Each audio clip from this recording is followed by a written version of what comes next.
말씀을 보기 위해서 또 이 시간 함께 해주시는 많은 분들 감사합니다. 여러분, 지금 제가 입고 있는 요 니트, 요 옷을 제가 날씨가 추울 때 꺼내 입는 옷입니다. 여러분도 아마 그런 옷이 있을 거예요. 유독, 따뜻한 옷. 우리가 이제 말씀을 계속 보고 있잖아요. 말씀을 계속 보고 있는데 이 말씀이 우리 삶에 그렇게 작용하면 좋을 것 같다라는 생각을 해봤어요. 우리가 어려움을 만나고 때로는 외롭기도 하고 슬프기도 하고 우리 감정의 어려움, 겨울과 같은 날이 찾아올 때 이 말씀들이 차곡차곡 쌓여있던 것들이 우리를 좀 따뜻하게 해주고 우리를 붙들어주고 우리에게 힘이 되고 그럴 수 있다면 얼마나 좋을까, 이런 생각을 좀 해봤습니다.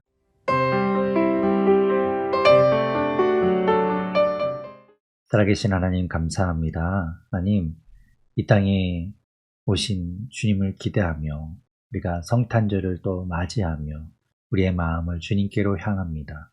하나님, 오늘도 우리에게 주신 이 말씀들, 이 귀한 말씀들을 통해서 주님을 보기 원합니다. 주의 행하신 일들, 주의 말씀들을 우리가 듣고 보게 하여 주시옵소서. 그래서 이 땅에 오신 그 주님을 우리가 만나는 시간 되도록 역사하여 주시옵소서. 모든 것 하나님께 맡깁니다. 이 시간 온전히 주장하여 주시옵소서. 예수님 이름으로 기도드립니다. 아멘. 7장 1절에 이렇게 시작됩니다. 그 후에 예수께서 갈릴리에서 다니시고 유대에서 다니려 아니하심은 유대인들이 죽이려 함이로라, 이렇게 말씀하세요. 예수님께서 갈릴리 지역에서 사역하시고 유대, 그러니까 예루살렘 쪽으로 있는 예루살렘이 있는 그 유대 지방으로는 가지 않으신 이유가 유대인들이 예수님을 죽이려 했기 때문이다라고 말씀하고 있어요. 우리가 이 앞에서 지난 시간에 보았던 말씀인데 5장 18절에 보면 유대인들 또 특별히 종교 지도자들이 예수님을 죽이려 했던 이유에 대해서 이야기합니다. 5장 18절 말씀을 제가 읽어보면요. 유대인들이 이로 말미암아 더욱 예수를 죽이고자 하니 이는 안식일을 범할 뿐만 아니라, 첫 번째 이유는 안식일을 범했기 때문이에요. 그리고 두 번째가 하나님을 자기의 친아버지라 하여 자기를 하나님과 동등으로 삼으심이러라, 이렇게 이야기합니다. 그러니까 첫 번째는 안식일을 범한 것, 두 번째는 하나님을 아버지라고 이야기하면서 자기를 아버지 하나님처럼 동등하게, 그러니까 자기를 신격화했다. 그러니까 그런 신성모독 죄를 저질렀다. 이것 때문에 유대인들이 예수님을 죽이려고 했지요. 그래서 지금 오늘 7장 1절에 보면 예수님께서 유대 지방으로는 가지 않으시고 갈릴리에서 사역하셨다라고 이야기하고 있습니다. 자, 그리고 이제 2절에 보면 유대인의 명절인 초막절이 가까웠다라고 이야기합니다. 그래서 예수님의 형제들이 있죠. 예수님의 형제들이 예수님께 이야기합니다. 좋은 기회 아니냐. 명절에 가서 당신을 드러내라. 당신이 하는 사역이 정확하게 뭔지 모르겠지만 아무튼 유명해지면 좋은 거 아니냐. 가서 당신을 좀 드러내고 유명해져라 라고 이제 이야기하죠.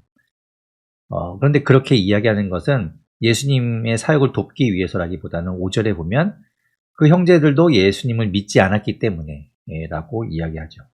그래서 이제 그런 이야기를 했던 것이고, 예수님께서는 내 때가 아직 이르지 않았기 때문에 아직 차지 못했다라고 이야기하시면서 8절에 보면 너희 먼저 올라가라. 너희 먼저 명절에 초막절이라는 명절을 지키기 위해서 예루살렘으로 가라라고 이야기하고 나는 가지 않겠다라고 말씀하세요.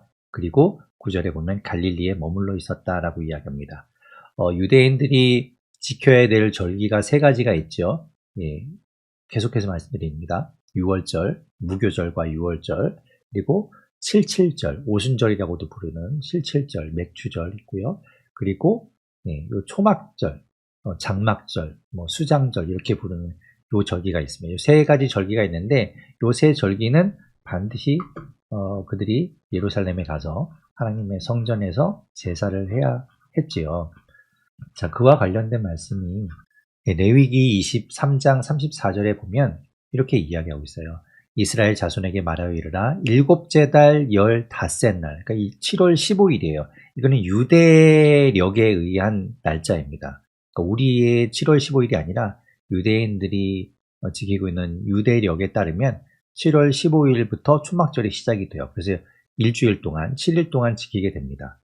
그리고 신명기 16장 13절에서부터 17절에 보면 그때가 어느 때인가 하면 그 7월 15일 그 즈음이 포도의 그 소출을, 예, 그때입니다. 그래서 이제 그 포도의 소출을 거둘 때, 예, 그때쯤 해서 이제 초막절을 지키게 되는데, 그 초막절의 절기는 이 이스라엘 백성들이 출애굽해서, 예, 이집트에서 탈출해서 광야에서 생활하잖아요. 그래서 그 광야에서 생활할 때 하나님께서 함께 하셨고 지켜주셨던 것, 그들이 목을 막 가지고 있지 않았음에도 불구하고 하나님께서 먹이고 입히셨던 그것들을 기억하면서 지켰던 절기가 초막절이거든요. 그래서 이제 그 초막절을 지키는데, 신명기 16장 16절에 보면 말씀하죠. 너희 가운데 모든 남자는 1년에 3번, 곧 무교절과 77절과 초막절에 하나님 여호와께서 택하신 곳, 그 예루살렘 성전에 와서 하나님을 배워야 한다라고 말씀하고 있습니다. 그것에 따라서 지금 이 초막절 절기가 오늘 본문에 나오고 있는 것이고요. 이 절기를 지키기 위해서 이제 예수님의 형제들이 먼저 가게 되고 예수님은 갈릴리에 남아있게 되었다는 거예요. 그런데 예수님이 계속 거기에 있었던 것이 아니라 10절에 보면 형제들이 먼저 예루살렘으로 떠난 이후에 예수님도 이제 은밀히 예루살렘으로 가십니다. 그래서 2장에서 예수님께서 예루살렘에 가셨던 이야기가 나오고 또 5장에서도 나오고 7장에서도 예수님이 예루살렘으로 가셨다는 이야기가 나오고 있어요. 거기 가서도 이제 예수님께서는 사람들을 이제 가르치시죠. 가니까 이제 예수님을 또 사람들이 알아보죠. 그래서 12절에 보면 어떤 사람들은 뭐 좋은 사람이다, 예수님이 좋은 사람이다 라고 이야기하고, 어떤 사람은 아니다, 무리를 미혹하는 아주 뭐 나쁜 사람이다 라고 이제 이야기하고 있어요. 하지만 13절에 있는 것처럼 유대인들을 두려워함으로 드러나게 그에 대하여 말하는 자가 없더라. 앞에서 이제 유대인들이 예수님을 죽이려고 했기 때문에 뭔가 이제 그 사건에 휘말리는 것이 싫어서 사람들이 예수님에 대해서 드러내놓고 이야기하지는 않았다는 거예요. 자, 그리고 나서 14절에 보면 명절의 중간이 되어서, 아까 유대력 달력으로 이야기하면 7월 15일부터 일주일 동안이라고 했잖아요. 그 일주일 동안의 기간 중에서 한 중간쯤 되었을 때, 유대력으로 7월이니까 지금 우리의 달력, 태양력으로 따지면 약 3개월 정도를 더하면 돼요. 그러니까 약 9월, 이게 좀 경우에 따라 다르긴 한데, 이제 9월이나 10월쯤 된다고 이야기합니다. 그래서 이제 그 정도의, 우리 음력처럼 바뀌니까, 예, 거기서는 9월이나 10월쯤에 초막절을 지키게 되는데, 그때 중간쯤, 이제 초막절의 절기 중간쯤 되어서 예수님께서 성전에서 이제 가르치고 계셨죠. 그런데 이제 유대인들이 놀라는 거예요. 이 사람이, 뭐, 유대교의 어떤 학문을 배우려면 랍비라는 그 유대교의 정통한 어떤 학자들을 통해서 배워야 하는데, 이 사람은 그렇지 않았는데 어떻게 글을 아는 것인가 라고 이제 놀라죠. 그런데 예수님께서 그 이후에 16절부터 19절까지 말씀하시기를 하나님께서 주셨기 때문에 안다라고 이야기하세요. 뭐 여기서 글을 읽는 것에 대한 이야기라기보다는 어떻게 이 사람이 이런 지혜가 있는가라는 것을 이야기하는 거겠죠. 그런데 예수님께서 말씀하신 것이 하나님이 주셨기 때문에, 보내신 이의 것이기 때문에 내가 이야기한다라고 말씀하고 있습니다. 그래서 이제 그런 이야기를 듣고 20절에 보면 사람들이 말해요. 당신 귀신 들린 거 아니냐? 뭐 하나님이 이렇게 자꾸 하고 있는데 당신 귀신 들린 거 아니냐? 이제 그래서 당신은 뭐 이렇게 이야기하면서 예수님께서 19절에 너희가 어찌하여 나를 죽이려고 하느냐라고 했기 때문에 이들이 귀신 들렸다라고 이야기하면서 누가 당신을 죽이려고 하냐 이제 발뺌하는 거죠. 근데 예수님께서 이제 거기에 대해서 21절부터 말씀하시기를 안식일에 이제 그들이 죽이려고 했던 이유 아까 말씀드렸죠. 5장 18절에 말씀드린 것처럼 안식일을 범한 것, 그리고 신성모독, 하나님을 자기 아버지라고 이야기하면서 자신을 아버지와 동등되게 이야기하는 그것 때문에 예수님을 죽이려고 했는데, 지금 이제 예수님이 거기에 대해서 이제 변론하시는 거예요. 21절부터는 모세가 이제 할례를 행하라고 했다라고 이야기하시면서 할례는 그들이 행해야 되는 법이죠. 안식일을 지키는 것이 모든 규범이나 모든 것에 우선하지는 않아요. 그들이 안식일을 지켜야 되고 안식일에 일을 하지 않아야 되는데 그 위에 있는 법들이 있습니다. 예를 들면은 제사장들이 성전에서 일하는 것, 그러니까 제사 드리는 것, 그들도 그것은 사실 일이에요. 하면 안 되는 일인 것처럼 이제 일인데 안식일에 일하면 안 됨에도 불구하고 안식일에 제사해야 되기 때문에 그것은 하죠. 그것은 안식일법보다 우선하기 때문이에요. 그런 것처럼 할례도 마찬가지예요. 할례도 행해야 돼요. 할례에 대해서 이야기하는 것이 레위기 12장 3절에 보면 그 아들을 낳으면 8째 날에 그 아이의 포피를 베라. 그러니까 할례를 행해라라고 이야기합니다. 그런데 아이가 언제 태어날지 모르잖아요. 그 아이가 태어난 날로부터 8일째 되는 날 무조건 할례를 행해야 되는데 그날이 안식일이 될 수도 있겠죠. 그러면 안식일이기 때문에 할례를 하면 안 되느냐? 아니에요. 안식일보다 앞서서 이 할례법이 앞에 나오기 때문에 할례를 행해야 됩니다. 그러니까 그런 여러 가지 것들이 안식일보다 앞에 있는데 그런 안식일을 범했다는 것 때문에 지금 예수님을 죽이려고 하는 것들을 이야기하면서 사람을 살리는 것, 지금 이야기하죠. 23절 끝쪽에 보면 사람의 전신을 건전하게 하는 것, 그런 거 하면 안 되는, 그런 것이 더 중요하지 않느냐라고 예수님께서 이야기하고 있는 거예요. 그런 이야기를 하니까 그들도 뭐 딱히 대답할 말이 없었겠죠. 사람들이 이제 뭐 예수님을 그렇게 따르고자 하니까 그 중에 한 사람이 이런 이야기를 합니다. 27절에 보면 우리는 이 사람이 어디서 왔는지를 아노라. 알죠. 갈릴리에서부터 왔잖아요. 그러니까 어디서부터 왔는지 아노라. 그리스도께서 오실 때는 어디서 오시는지 아는 자가 없다. 그런데 이 사람은 어디서 왔는지 알고 있고 요셉과 마리아의 그 가문에 있는 사람이라는 걸 다 알고 있으니까 이 사람 메시아가 아니다. 그리스도가 아니다라고 이야기하죠.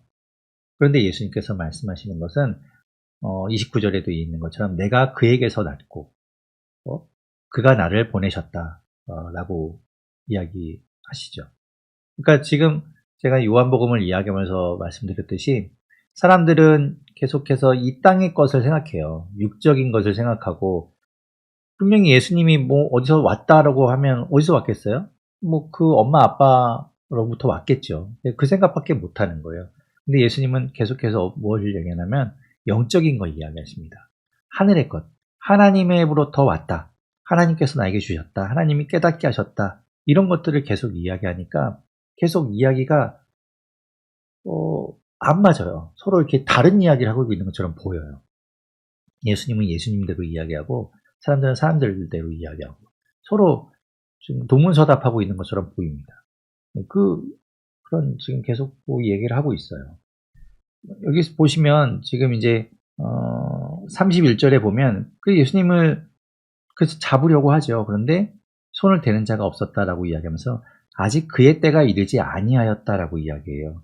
여기서 이야기하는 때, 그의 때라는 것은 예수님의 사역에 대한 이야기입니다. 예수님이 이제 행하셔야 할, 예수님이 완성하셔야 될 그 구원 사역에 대한 때가 아직 이르지 않았기 때문이라고 이제 이야기하고 있는 것이죠. 그 때에 대한 것들이 이제 계속해서 나오게 되는데요. 우리가 그 가나 혼인잔치에서 예수님의 어머니 마리아가 예수님께 뭐 지금 혼인잔치 중에 포도주가 다 떨어졌다라고 예수님께 이야기하잖아요. 그때 예수님이 뭐라고 하셨어요? 그걸 왜 나한테 이야기하느냐? 내가 무슨 상관이 있느냐라고 말씀하시면서 아직 내 때가 이르지 않았다라고 말씀하시잖아요. 그때도 지금 이 30절에 말하는 때와 같은 말입니다. 헬라어에도 이 때를 나타내는 단어가 되게 많이 나오거든요. 우리가 흔히 아는 것처럼 뭐 크로노스, 일반적인 시간을 이야기하는 크로노스, 또 카이로스, 뭐 이런 하나님이 정하신 때, 뭐 이런 것들이 있고, 또 그 외에도 여기 보면 때라는 말이 헬라어로 지금 30절에나 2장 4절에서는 호라라는 단어를 써요. 그것은 어떤 활동을 해야 되는 때를 이야기하거든요. 그래서 이제 같은 예수님이 사역을 위해서 하셔야 되는 때를 이야기하는 것이고요. 대표적으로 카이로스를 나타내는 것이 이제 6절, 8절에 있는 것처럼 내 때는 아직 이르지 않았다라고 할 때 때는 카이로스를 이야기합니다. 여기서 말하는 때는 예수님이 명절을 지키기 위해서 가셔야 되는, 명절을 지켜야 하는 그 때를 이야기하죠. 그래서 조금씩 같은 때라는 단어를 쓰고 있지만 조금씩 다르게 뜻이 되어 있는 것을 우리가 볼 수 있어요. 그 문맥적인 것을 또 우리가 확인해야 되겠죠. 이 물을 생각합니다. 그런데 예수님이 말씀하시는 그 물은, 생수는 그런 것이 아니에요. 생명을 이야기하고 39절에 보면 그를 믿는, 예수님을 믿는 자들이 받을 성령을 가리켜서 이야기하시는 거죠. 다르죠. 그 사람들이 이것을 잘 이해를 못해요. 그런 이야기를 들으니까 40절에 이분이야말로 선지자가 아닐까 사람들은 또 생각하기도 합니다. 그런데 41절에 보면 이런 말을 하는 거예요. 그리스도다 아니다 막 이런 이야기 오고 갈 때 어떤 사람들이 말합니다. 그리스도가 어찌 갈릴리에서 나오겠느냐. 이 이야기를 들으니까 또 생각나는 사람이 있죠. 우리 1장에서 만났던 1장 46절에 보면 나다나엘이 그런 이야기 하죠. 나사렛에서 무슨 선한 것이 나오겠냐라고, 그 갈릴리 지역 그쪽을 우습게 생각하고 깔봤어요. 그쪽에서는 그리스도가 나올 수 없다. 왜냐하면 42절에 보면 구약에서 예언되어 있기를 그리스도가 나게 되면 어디서 나는가를 이야기했을 때 베들레헴에서 나올 것이다 라고 예언되어 있었기 때문에 그래요.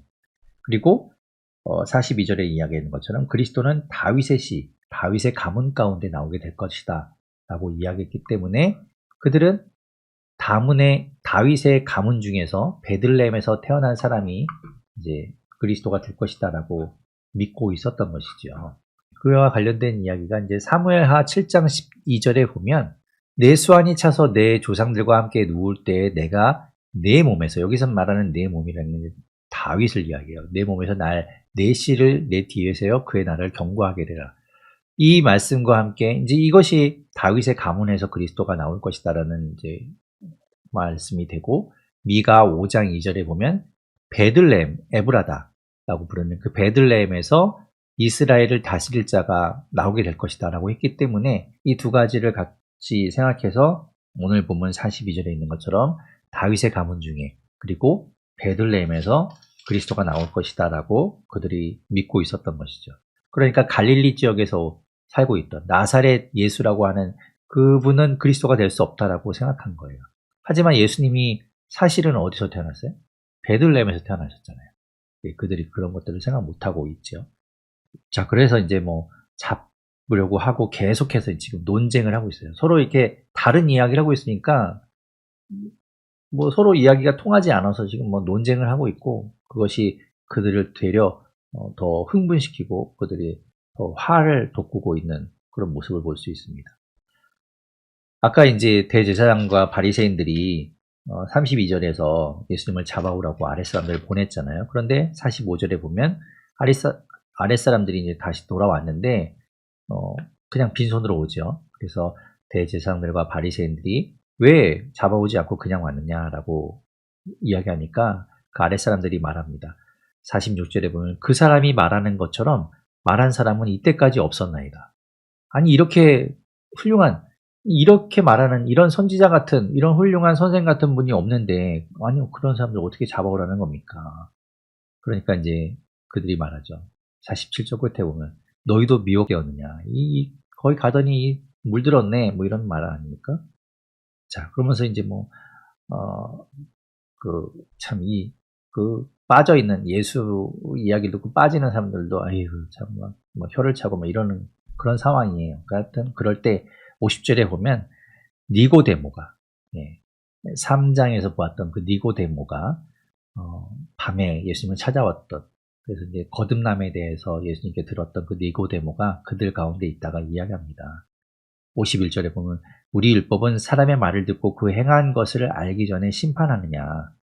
그의 말만 듣고 그 판단할 것이 아니라 그가 행하는 것을 보고 해야 되지 않겠느냐라고 이제 예수님 편을 드는 거죠. 한마디로 이제 약간 변호를 한 겁니다. 그러나 드러내놓고 예수님 편을 들지는 못해요. 왜냐하면 이제 그 종교 지도자 그 집단 안에서 그렇게 예수님 편을 들다가는 쫓겨날 수 있기 때문에 이제 그러지 못하고 이제 은근하게 이렇게 이제 표시를 하는 거죠. 그러니까 이제 그들이 말합니다. 52절에 보면 너도 갈릴리에서 왔느냐 찾아보라. 갈릴리에서는 선지자가 나지 못하느니라. 앞에서 이야기한 것처럼 갈릴리에서 무슨 선한 것이 나오겠느냐, 네? 무슨 그리스도가 나오겠느냐, 나사렛에서 무슨 선한 것이 나오겠느냐라고 이야기하고 있었는데 지금 이 니고데모한테도 당신도 갈릴리 사람이냐라고 막 들이대고 있는 거죠. 자, 그런 이야기를 하고 있는데 53절에 보면 다 집으로 돌아가고 밤이 되었겠죠. 그래서 다 돌아가고 예수님께서 감람산으로 가시는 이야기가 이어지게 됩니다. 네, 그렇게 이제 집으로 돌아가고 그 이어서 이제 8장에 보면 이제 8장 1절에 예수님께서는 감람산으로 가셨다라고 이야기가 이제 이어집니다. 그래서 뭐 8장 1절은 사실 뭐 7장에 거의 이렇게 연결되죠. 자, 그리고 이제 2절부터가 이제 본격적으로 그 다음날 이어지는 이제 사건과 연결이 되는데요. 8장을 계속 이어서 보면 2절에 보면 아침이 되어서 다시 성전으로 예수님께서 들어오시니 백성들이 예수님께 나와서 예수님이 그들을 가르치고 계셨습니다. 성전에서 지금 예수님께서 사람들을 가르치고 계셨어요. 그럴 때 3절에 보면 서기관들과 바리새인들이 음행 중에 잡힌 여자를 끌고 와서 가운데 세워놓습니다. 그리고 예수님께 이야기하죠. 선생이여, 4절에 말합니다. 이 여자가 간음하다가 현장에서 잡혔나이다. 이 지금 음행 중에 잡힌 여자라는 이 말에서요, 음행 중에 잡혔다라는 이 음행이라는 말을 통해서 알 수 있는 것이 이 여인은 지금 유부녀라는 걸 알 수 있어요.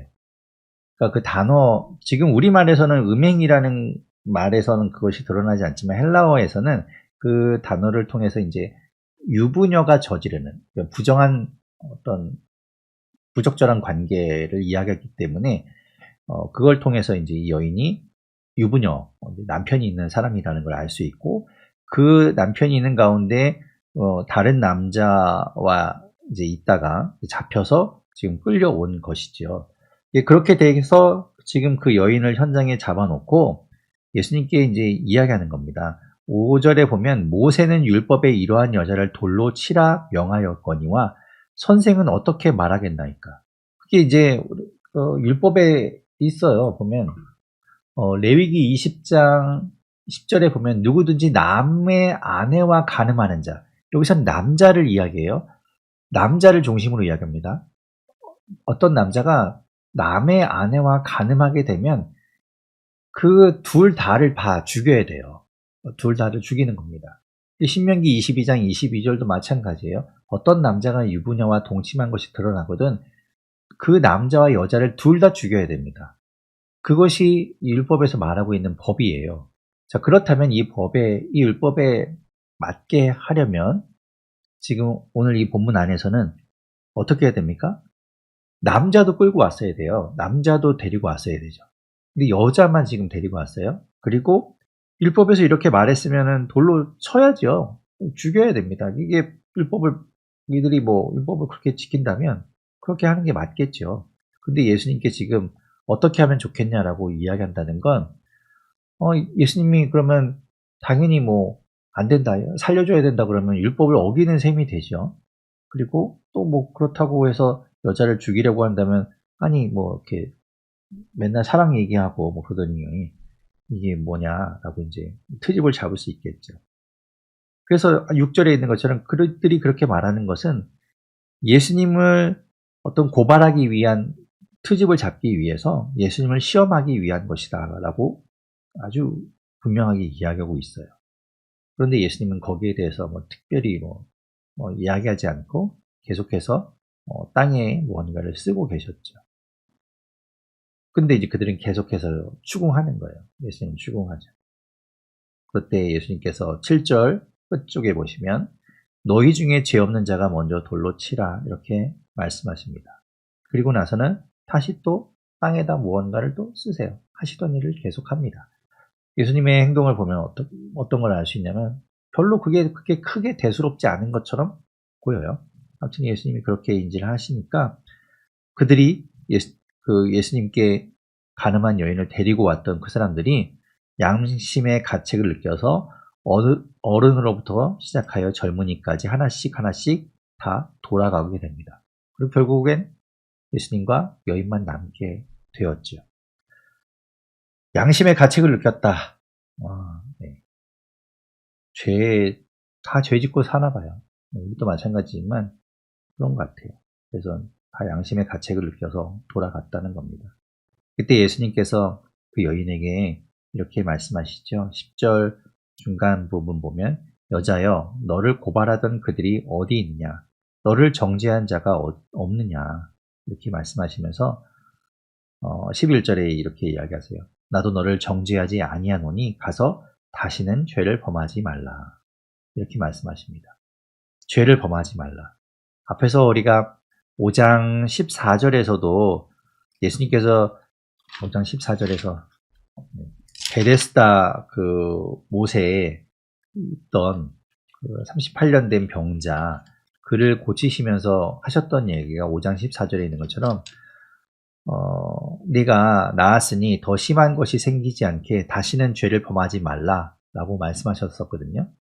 그런 것처럼 이제 이 여인에게도 다시는 죄를 범하지 말라 이렇게 예수님께서 말씀하셨어요. 죄에 대해서 용서하시면서 말씀하신 거죠. 죄를 사하시면서 말씀하신 거예요. 그 죄를 묻기보다는 죄를 용서하시고 그 용서를 통해서 다시는 죄를 짓지 말라고 이야기하고 있습니다. 그 여인은 어떻게 됐을까? 그건 알 수 없죠. 하지만 아마도 다시는 죄를 짓지 않았으면 하는 마음이 듭니다.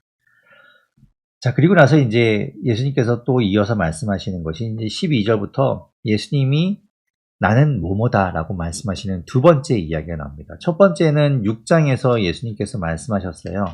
나는 생명의 떡이다라고 35절, 6장 35절에 예수님께서 말씀하셨거든요. 그런데 이제 요한복음에는 7개의 예수님께서 자기를 드러내시는 이야기가 나온다고 했잖아요. 그 중에 이제 첫 번째가 생명의 떡이라고 말씀하신 것이 6장에 나오고 지금 두 번째가 지금 여기 12절, 8장 12절에 나는 세상의 빛이다 라고 말씀하시는 부분입니다. 그래서 이제 그 7가지가 나오게 되는데 두 번째가 여기 나오는 거예요. 나는 세상의 빛이다 라고 말씀하시면서 나를 따르는 자는 어둠에 다니지 아니하고 생명의 빛을 얻으리라 이렇게 말씀하십니다. 예수님이 세상의 빛이기 때문에 예수님을 따르는 자는 생명의 빛을 얻게 된다라고 말씀하세요. 그 이야기를 들으니까 바리새인들이 말합니다. 13절에 보면 내가 너를 위하여 증언하니 내 증언은 참되지 아니하도다. 네가 뭐 하는 말을 그걸 우리가 어떻게 믿을 수 있냐라고 이야기하는 것이죠. 그때 예수님께서 말씀하시는 것이 뭐 쭉 다른 이야기 하시다가 17절에 보면 율법에도 두 사람의 증언이 참되다 기록되었다라고 말씀하시면서 유대인들도 한 사람의 증언에 대해서는 신뢰하지 않아요. 얼마든지 한 사람이 만약에 누군가를 해코지하기 위해서 거짓으로 뭔가를 꾸며낼 수 있기 때문에 한 사람의 증언은 신뢰하지 않고 최소 두세 사람의 증언을 가지고 판단을 합니다. 그런데 지금 이제 그 예수님께서 말씀하신 것이 그 내용이에요. 보게 되면요. 신명기 17장 6절과 19장 5절에 그렇게 이야기하세요. 어떤 누군가 정말 죽어야 마땅한 그런 죄를 저질렀을 때도 한 사람의 증언만으로는 판단하지 마라. 두 사람이나 세 사람의 증언으로 죽일 것이며 한 사람의 증언으로는 죽이지 말라라고 말씀하세요. 잘못하면 그것이 거짓 증언이 될 수 있기 때문에 그렇죠. 그리고 19장 5절에서도 모든 악에 관하여 모든 죄에 관하여서 한 증인으로만 정할 것이 아니라 두 증인의 입으로 또는 세 증인의 입으로 나온 것을 가지고 사건을 확증하라라고 이야기합니다. 그렇게 이제 두 사람 이상의 두 증언 이상이 있을 때만 그것이 참되다라고 이야기하는 거예요. 근데 지금 예수님에 대해서 여러 가지 이야기하는 것들이 예수님 혼자 이야기하고 있으니 그거 다 거짓 아니냐라고 바리새인들이 말하는 거죠. 그런데 18절에 보면 예수님께서 이렇게 말씀하세요. 내가 나를 위하여 증언하는 자가 되고 첫 번째 증인 나 그리고 두 번째 증인 나를 보내신 아버지도 나를 위하여 증언하시느니라 라고 이야기하면서 그러니 나와 아버지가 나를 증언하고 있으니 내가 이야기하는 것이 참되다라고 예수님께서 말씀하고 있는 거예요. 그러니까 또 이제 그들이 말하죠. 내 아버지가 어디 있는데 누군데 그러냐? 예수님께서 말씀하시는 것이 이제 19절 끝에 보면 어, 나를 알았더라면 내 아버지도 알았으리라. 아이고 참 안타깝다. 이제 그렇게 이야기하시는 거죠. 자, 그때가 20절에 이제 설명하기를 헌금함 앞에서, 헌금함이라는 건 이제 성전에 들어가는 입구에 있었겠죠. 그래서 그 헌금함 앞에서 하셨던 이야기고, 거기에서 얼마든지 많은 사람들이 있었고, 또 종교 지도자들이 있었고, 종교 지도자들이 부리는 아랫 사람들이 많이 있었음에도 불구하고 잡을 수 없었습니다. 왜냐하면 아직 예수님의 때가 이르지 않았기 때문에. 앞에서도 이야기했죠. 예수님이 구원 사역을 완성하셔야 되는 그때가 아직 이르지 않았기 때문에 예수님이 잡을 수 없었습니다. 그러면서 예수님께서 이제 말씀하시는 것이 21절에 보면 내가 가리니 너희가 나를 찾다가 너희 죄 가운데서 죽겠고 내가 가는 곳에는 너희가 오지 못하리라 라고 말씀하시면서 이제 그들이 죄 가운데서 영원한 사망으로 들어갈 것을 이제 이야기하시는 거예요. 그러면서 내가 있는 곳에 너희는 오지 못할 것이다 라고 이야기하시니까 유대인들이 또 뭐라고 이야기합니까? 22절을 끝에 보면 뭐야? 저 사람 혼자 뭐 자결하려는 것인가? 라고 이야기하죠. 또 이야기가 안 맞고 있어요. 서로 이해를 못해요. 예수님께서 말씀하십니다. 24절에 말하죠. 내가 너희에게 말하기를 너희가 너희 죄 가운데 죽으리라 하였노라. 너희가 만일 내가 그인 줄 알고 믿었다면 죄 가운데 죽지 않았을 텐데 너희는 믿지 아니하였기 때문에 죄 가운데서 죽게 될 것이다 라고 이야기하고 있습니다. 죄 가운데서 죽지 않는 것. 죄 가운데에서 영원한 사망으로 들어가지 않는 길은 뭐예요? 예수님을 믿는 것을 이야기하고 있죠. 예수님을 믿을 때 죄 가운데 죽지 않는다라는 것을 예수님 말씀하고 있죠. 예수님을 믿어야만 살 수 있는 거예요. 구원받을 수 있는 것이고 예수님을 믿어야만 영원한 생명을 얻을 수 있다고 말씀하고 있는 겁니다. 그런 이야기들을 계속하고 있어요. 예수님은 계속 지금 하나님에 대한 이야기를 많이 하고 있고, 자, 그런 이야기들을 하고 있는 가운데 30절에 보면 이런 말씀을 하시니까 이제 많은 사람들이 예수님을 또 믿게 되었다라고 이야기합니다. 그때 이제 31절에 예수님께서 자기를 믿은 유대인들에게 이제 그 뒤에 이런 이야기를 하세요. 예수님을 믿던 사람들, 유대인들에게 하시는 말씀이에요. 31절 중간에 보면 너희가 내 말에 거하면 참으로 내 제자가 되고 32절 진리를 알게 될 것인데 그 진리가 너희를 자유롭게 하리라 이렇게 말씀하세요. 예수님을 믿은 유대인들, 예수님을 믿은 사람들, 예수님을 믿기로 작정한 사람들, 예수님을 받아들인 사람들을 하게 하는 말입니다. 그들에게 이제 믿은 이후에 예수님의 말씀 안에 거하면 예수님 말씀을 따르고 예수님 말씀대로 살아간다면 참 제자가 된다는 거죠. 예수님의 제자가 될 것이고 또 그렇게 됨으로 인해서 진리를 알게 될 것이다. 참된 진리, 예수 그리스도가 진리이시지만 그 진리를 아는 것, 그것을 이제 우리가 믿음으로부터 시작돼서 진리를 알게 될 것이고 그 예수 그리스도를 믿는 믿는 믿음에서 출발한 그 진리가 우리를 자유롭게 하게 된다라고 말씀하고 있습니다. 그 이야기를 들으니까 또 이 유대인들은 또 다른 생각해요. 어떤 생각하냐면 아니 우리가 자유? 우리가 종이 된 적이 없는데 무슨 자유냐라고 이야기하죠. 네, 종이 된 적이 없는데 뭔 자유를 자꾸 얘기하냐라고 생각하는 거예요. 그런데 이제 예수님께서 말씀하시는 그 자유는 이런 겁니다. 34절에 보면 너희에게 이르노니 죄를 범하는 자마다 죄의 종이라. 죄 아래에서 종노릇하고 있다. 죄를 범한다는 건 그냥 내가 죄를 범하는 것이 내가 실수지 아니면 내가 얼마든지 그것을 얼마든지 끊어낼 수 있지라고 생각할 수 있겠지만 한 번 지으면 다음은 안 저지르면 되지라고 생각할 수 있지만 그러지 않아요. 죄라는 건 죄 아래에 있기 때문에 범하게 되는 거예요. 죄에 속해 있기 때문에 죄의 종으로 묶여 있기 때문에 그래서 우리가 죄의 종노릇하고 있다는 거죠. 우리 스스로는 거기서 벗어나기가 어려워요. 거의 불가능하죠. 그러니까 그 모든 것들은 예수 그리스도를 통해서만 우리가 자유를 얻게 되는 것이죠. 그 이야기를 하는 겁니다. 36절에 말씀하세요. 아들이 너희를 자유롭게 하면 너희가 참으로 자유로우리라. 예수님을 통해서 우리가 자유를 얻게 되는 겁니다. 그러니까 지금 이 죄 아래에서 이야기하는 그 영적인 원리를 이야기하고 있는데 이들은 다른 이야기를 하고 있어요. 이 육신의 종, 이런 노예 뭐 이런 것들만 생각하고 있죠. 39절에 그들은 말합니다. 우리 아버지는 아브라함이라. 우리 조상은 아브라함이다 라고 이야기합니다. 그럼 아브라함이라고 이야기하면 아브라함이 행한 것들을 너희가 행해야 되지 않겠냐.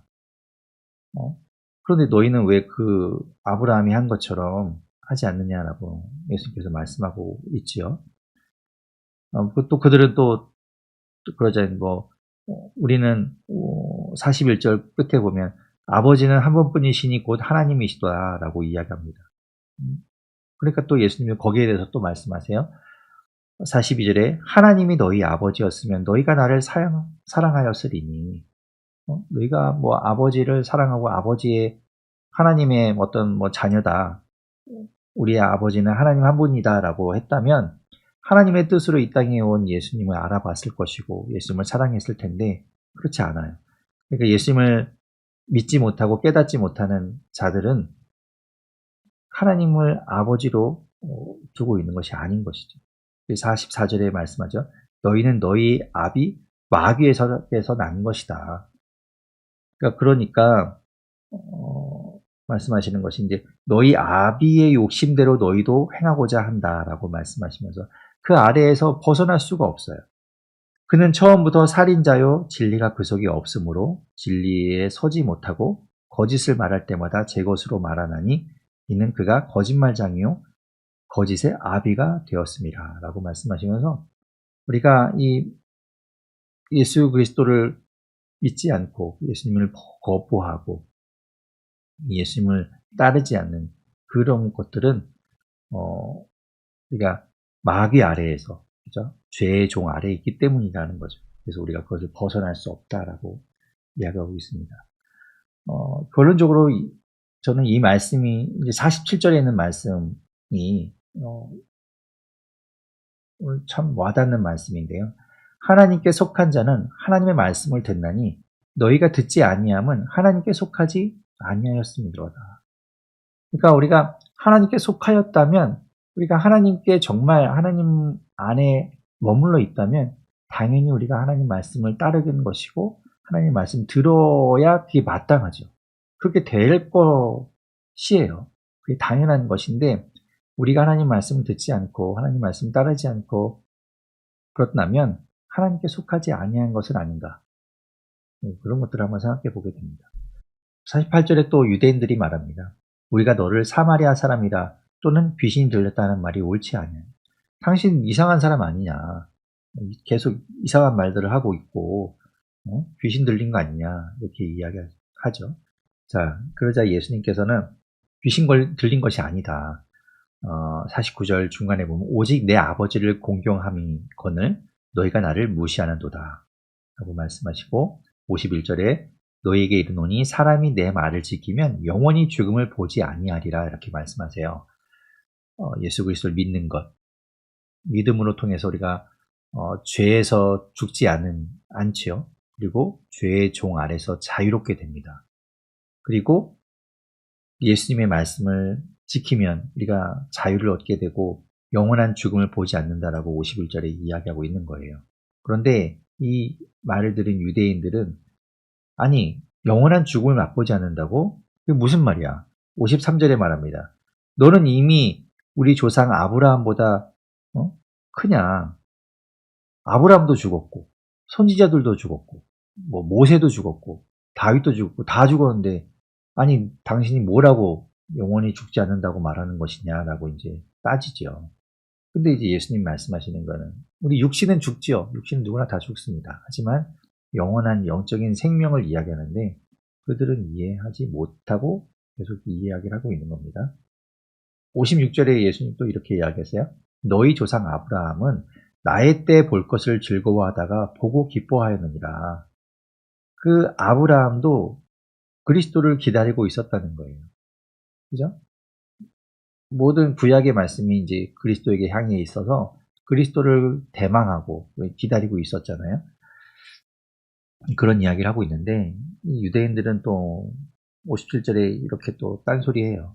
아니 네가 아직 50도 못 되었는데 네가 아브라함을 보았다는 말이냐? 이런 말도 안 되는 소리 하고 있네. 뭐 이런 거죠.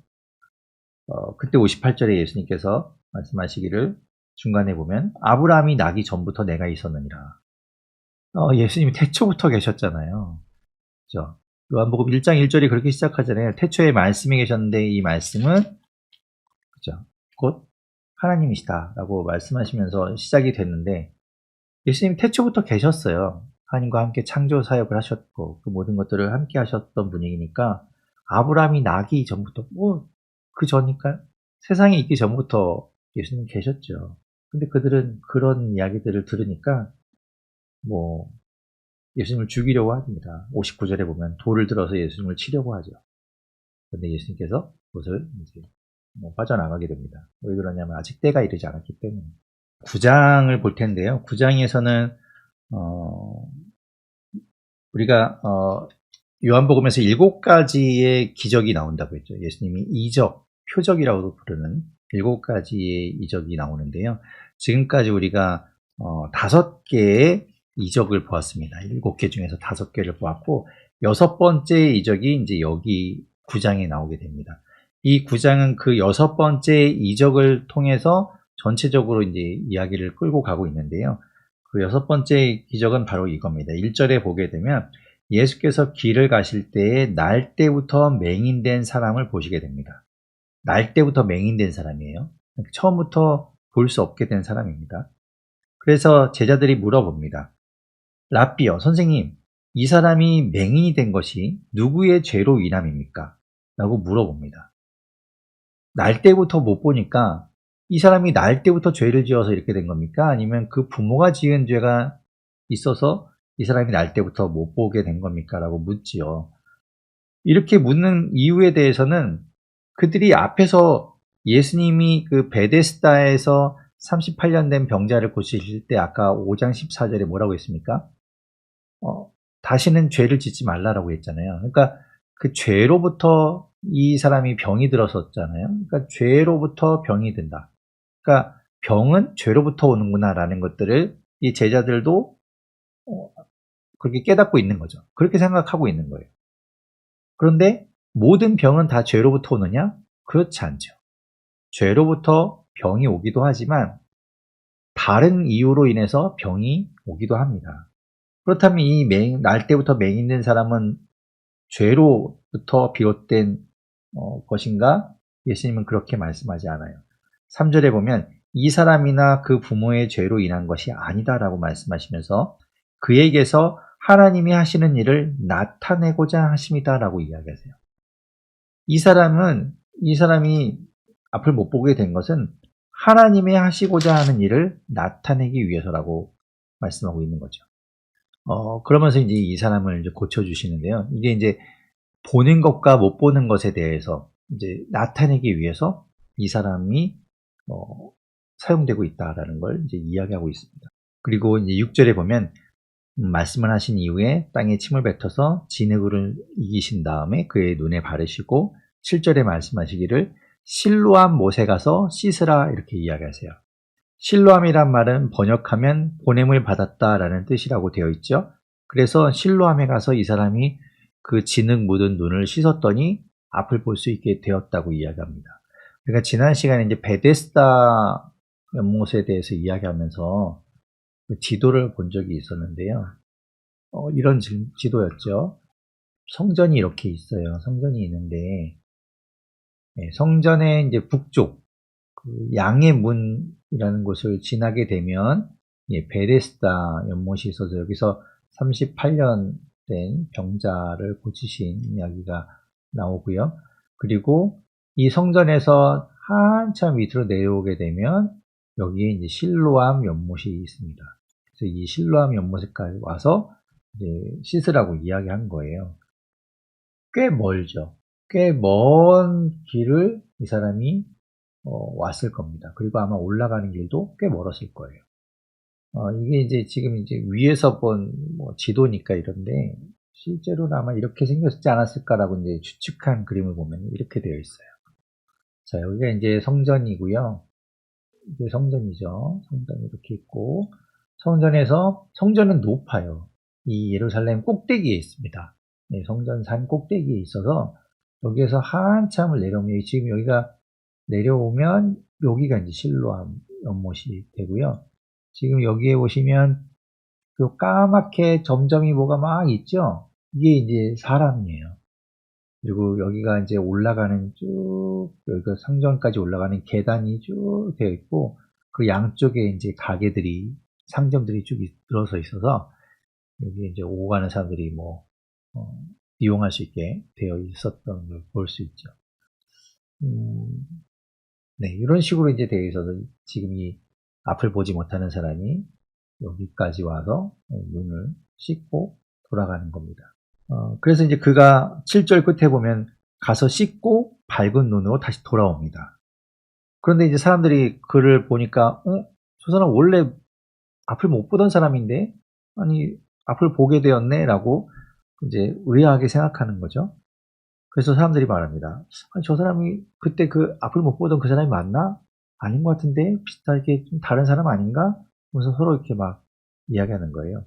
근데 이제 9절 끝에 보면 말하죠. 내가 그다. 내가 원래 그 성전 앞에서 앞을 보지 못하고 구걸하던 바로 그 사람이다라고 이제 자기가 밝히죠. 그때 사람들이 이야기합니다. 그럼 어떻게 해서 눈을 떴냐? 그때 그가 대답하기를 11절에 예수라 하는 그 사람이 진흙을 이겨 내 눈에 바르고 나더러 실로암에 가서 씻으라 하기에 가서 씻었더니 보게 되었다라고 이야기합니다. 그러면 그랬는지 예수님이 어디 있는지 보지는 못했어요. 사람들이 신기한 일이 벌어졌잖아요. 생전 앞을 보지 못하는 사람이 이제 눈을 보게 되었으니까. 그래서 그 앞을 보게 된 사람을 데리고 13절에 보면 바리새인들에게 갑니다. 하필이면 이때가 바로 안식일이었기 때문에 그렇죠. 예수님께서 진흙을 이겨서 눈을 뜨게 하신 날이 안식일이었거든요. 그래서 안식일이었기 때문에 이것 때문에 좀 논란이 되게 돼요. 그래서 그 뒤에 이어지는 이야기가 이제 계속 그런 이야기들과 연결이 됩니다. 바리새인들이 종교 지도자들이 예수님을 죽이고자 했던 이유가 첫 번째 뭐였어요? 안식일을 어겼기 때문이라고 했잖아요. 안식일을 어긴 것뿐만 아니라 사람들한테 자꾸 이런 일들을 행하니까 사람들이 안식일을 생각하지 않게 되겠죠. 그러니까 이제 그런 것들을 위반하고 있어서 그것 때문에 예수님을 죽여야 되겠다라고 그들이 생각했는데 또 그런 일이 벌어진 거죠. 안식일에 치유를 하신 거예요. 자, 어쨌든 안식일이었는데 날 때부터 앞을 보지 못하는 사람이 앞을 보게 되었습니다. 놀라운 일이잖아요. 여러분, 얼마나 놀라운 일입니까? 진짜 신기한 일이잖아요. 그런데 16절에 그 사람을 보고 반응이 이래요. 바리새인 중에 어떤 사람은 말하되 이 사람이 안식일을 지키지 아니하니 하나님께로부터 온 자가 아니라. 이 날 때부터 앞을 보게 된 일, 이런 거는 중요하지 않아요. 안식일을 범했다는 것에 흥분합니다. 신기하죠? 어떻게 이런 일을 보고 안식일을 범했다는 것 때문에 이런 놀라운 일을 다 이렇게 잊어버리고 그 안식일을 범한 것만 갖고 이야기할 수가 있는지 좀 의아해요. 아무튼 그런 사람이 있는데, 또 어떤 사람은 말하되 죄인으로서 어떻게 이런 표적을 행하겠느냐라고 이야기하면서 그 또 표적을 또 생각하는 사람이 있어서 서로 이게 막 분쟁이 일어났다는 거예요. 그러니까 같은 사건을 봐도 이렇게 보는 관점이 다릅니다. 어떤 사람은 그냥 안식일 범한 것만 보는 사람이 있고, 어떤 사람은 아니 이게 진짜 이런 놀라운 일이 있을 수 있느냐라고 이제 보는 사람들이 있다는 거죠. 그래서 이제 그 눈을 뜨게 된 사람을 데려다 놓고 물어봅니다. 17절에 보면 그에게 묻되 그 사람이 내 눈을 뜨게 하였으니 너는 그를 어떤 사람이라고 생각하냐? 라고 이야기하니까 그 사람은 얘기하죠. 선지자다. 내 눈을 뜨게 했으니 이 사람 보통 사람 아니다. 선지자다라고 이야기하는 거죠. 그래서 이제 왜 그 부모를 불러오게 됩니다. 18절 끝에 보면 그 부모를 불러 묻되 그 아들이 내 아들 맞냐? 근데 어떻게 해서 보게 됐냐라고 물어보는 거예요. 근데 그 부모가 뭐 어떻게 알아요? 부모는 본 적이 없는데. 그래서 20절에 말하죠. 부모가 대답하여 이르되 이 사람이 우리 아들인 것 그리고 맹인으로 난 것은 우리가 알죠. 그 부모가 알죠. 당연히 알죠. 그런데 어떻게 해서 보게 되는지 누가 그 눈을 뜨게 해줬는지 우리는 모른다. 그걸 왜 우리한테 물어보냐. 다 큰 어른인데 얘한테 직접 물어보십시오 라고 이야기하는 거죠. 22절에 그 부모가 이렇게 말한 것은 이미 유대인들이 누구든지 예수를 그리스도로 시인하는 자는 출교하기로 결의하였으므로 그들을 무서워함이러라. 그래서 출교한다는 이야기는 유대교 안에서 이제 내쫓는 거예요. 유대교에서 추방하는 겁니다. 유대교에서 추방하면 그냥 뭐 안 하면 되지 이렇게 생각할 수 있지만 이 사회는 유대교 사회이기 때문에 유대교에서 출교를 당한다는 건 그냥 사회에서 매장당하는 거예요. 한마디로. 쫓겨나는 겁니다. 그러니까 이게 큰일이죠. 교회법에도 사실은 출교라는 그게 있어요. 벌이라고 해야 되나? 형벌이 있습니다. 근데 사실 뭐 이렇게 대수롭지 않게 생각하죠. 왜냐하면 이 교회에서 쫓겨나면 다른 교회 가면 되지. 이렇게 생각할 수 있으니까. 별로 중요하지 생각 안 하지만 이 사회는 그런 사회가 아닌 거죠. 그런 유대교로 이루어진 사회였기 때문에 출교를 두려워할 수밖에 없었어요. 그래서 이제 이 부모도 아니 자기 아들이 날 때부터 보지 못했는데 보게 했으니 이 사람이야말로 그리스도가 아닌가 선지자가 아닌가라고 생각할 수 있지만 그걸 드러내지 못해요. 무서워서. 그래서 이제 24절에 보면 그 맹인이었던 사람을 두 번째로 불러서 또 물어봅니다. 너는 하나님께 영광을 돌려라. 내 눈을 보게 한 사람은 죄인이다. 이거 하나님이 하신 일이지 그 사람이 한 일이 아니다. 라고 이제 이야기하는 거죠. 그러자 25절에 말합니다. 나는 그가 죄인인지 어쩐지 나는 그런 건 상관없고 그런 건 모른다. 그렇지만 그 사람이 내 눈을 보게 한 것은 사실이지 않느냐. 라고 이야기하는 겁니다. 그러면서 어떻게 눈을 뜨게 했냐라고 또 물어보니까 27절에 이 사람 답답해하죠. 이미 얘기했는데 왜 자꾸 물어보냐. 얘기해도 또 믿지 않을 건데 자꾸 얘기하면 뭐하냐 라고 그러면서 이제 약간 비꼬는 식으로 당신들도 그의 제자가 되려고 하느냐 라고 이야기하니까 28절에 그 사람들이 굉장히 흥분합니다. 욕하면서 일하죠.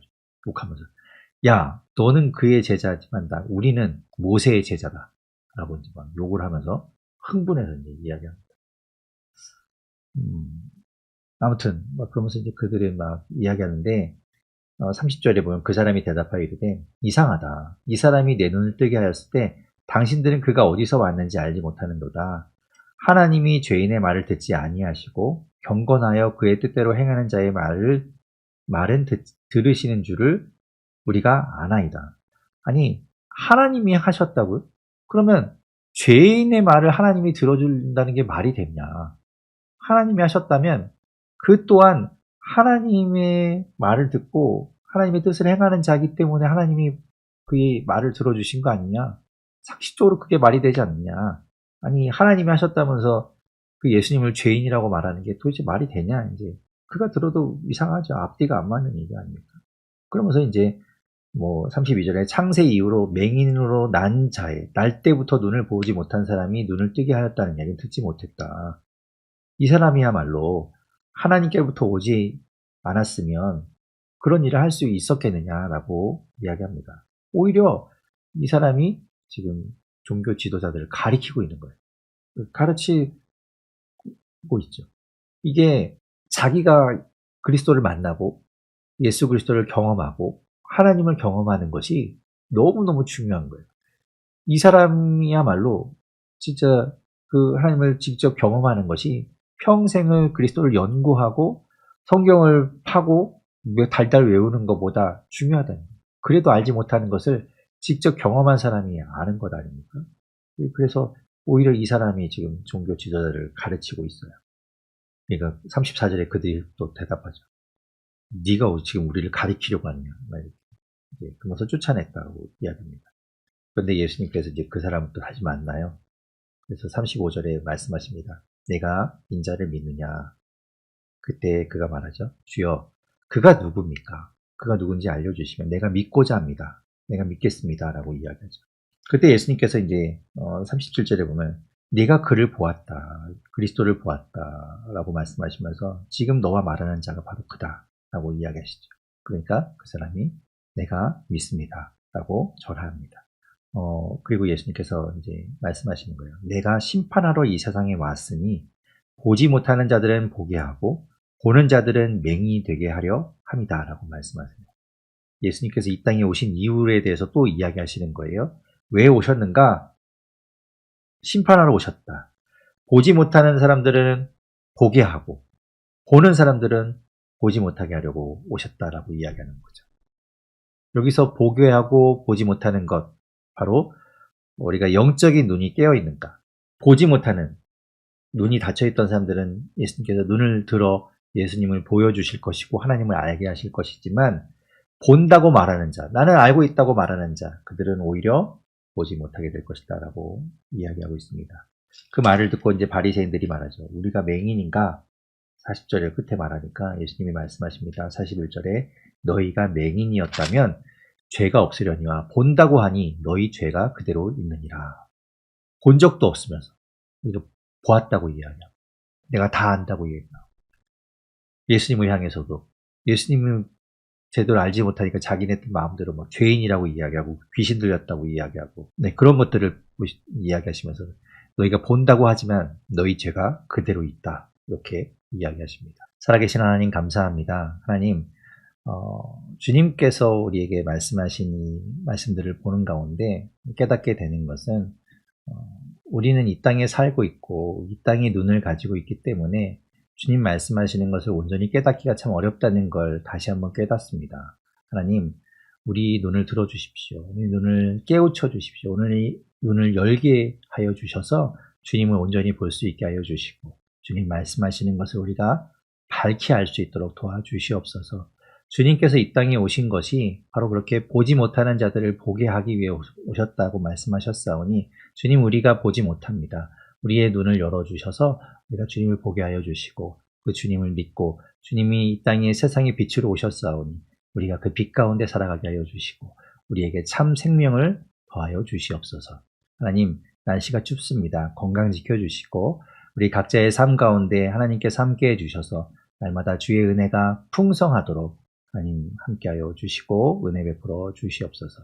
모든 것 주님께 감사드리며 예수님 이름으로 기도드립니다. 아멘.